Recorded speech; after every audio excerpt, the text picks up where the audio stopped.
Assalamualaikum warahmatullahi wabarakatuh.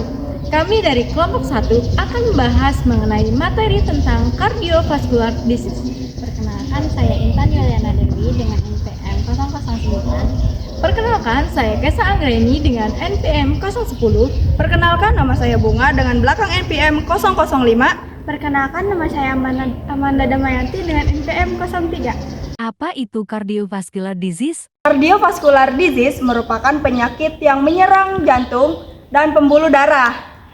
Yang umum terjadi yaitu gagal jantung, serangan jantung, stroke, dan juga penyakit jantung koroner.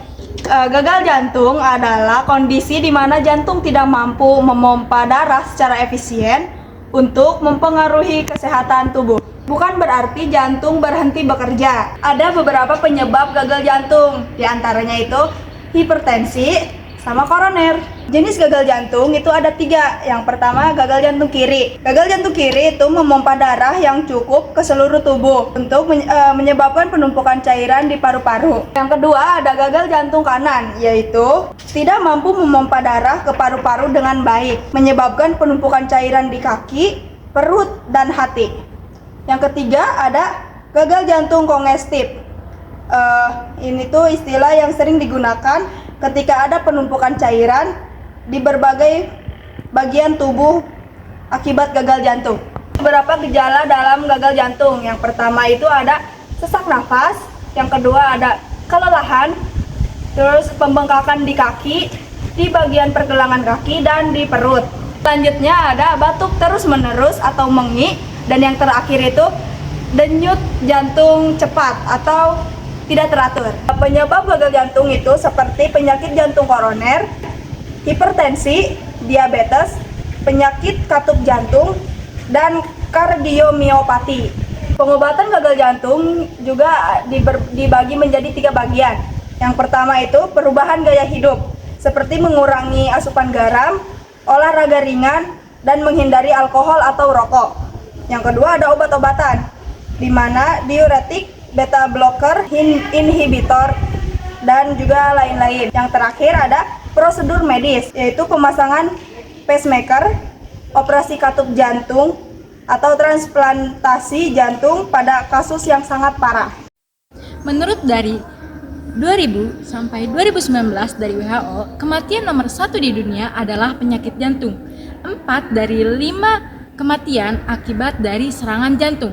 Nah, jadi apa sih itu serangan jantung? Secara medis, serangan jantung diartikan atau diistilahkan sebagai infark miokard. Pada kondisi serangan jantung, berkurangnya aliran darah ke jantung, rusak, atau bahkan mati.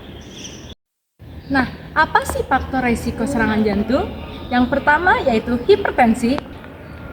Yang kedua yaitu tingginya kadar kolesterol. Yang ketiga, merokok. Yang keempat, stres dalam jangka waktu yang panjang. Yang kelima, alkohol.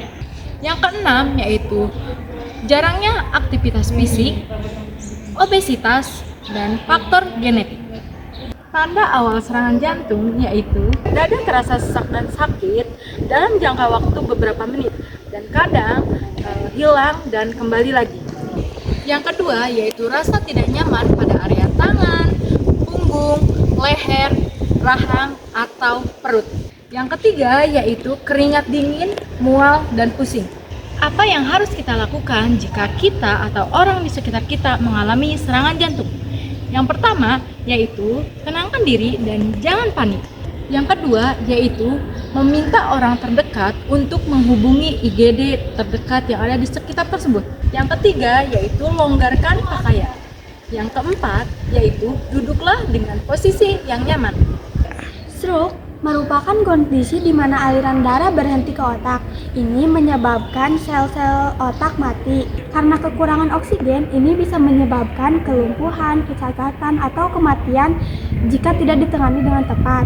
Adapun gejala stroke yang pertama tuh sulit berbicara, sulit berjalan, kelumpuhan, ataupun mati rasa pada bagian wajah, lengan, kaki, ataupun tungkai.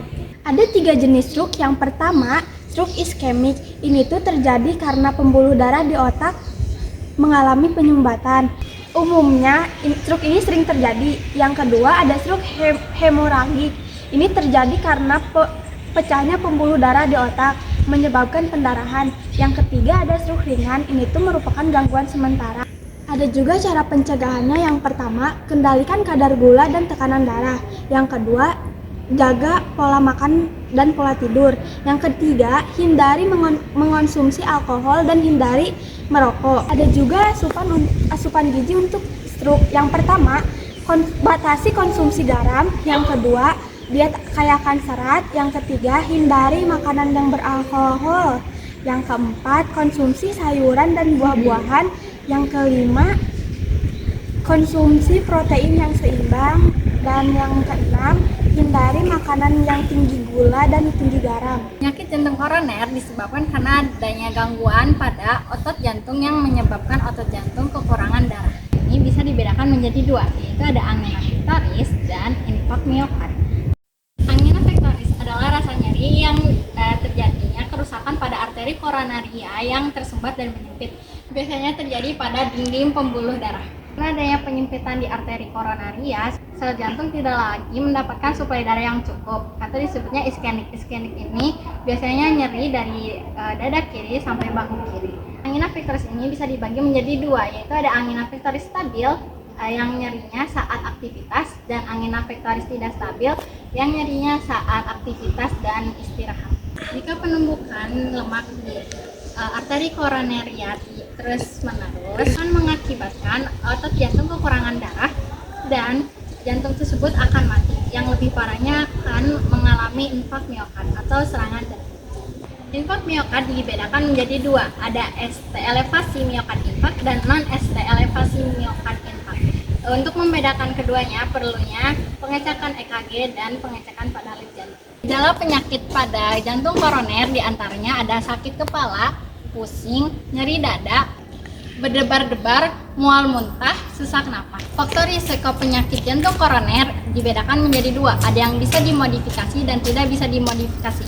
Yang tidak bisa dimodifikasi diantaranya ada umur, jenis kelamin, dan keturunan. Dapat dimodifikasi diantaranya merokok, mencandu alkohol, diet yang tidak stabil, dan lainnya. Kementerian Kesehatan menyarankan kita agar melakukan cerdik, yaitu cek kesehatan, menyehatkan asap rokok, rajin berolahraga, diet yang stabil, istirahat cukup, kelola stres.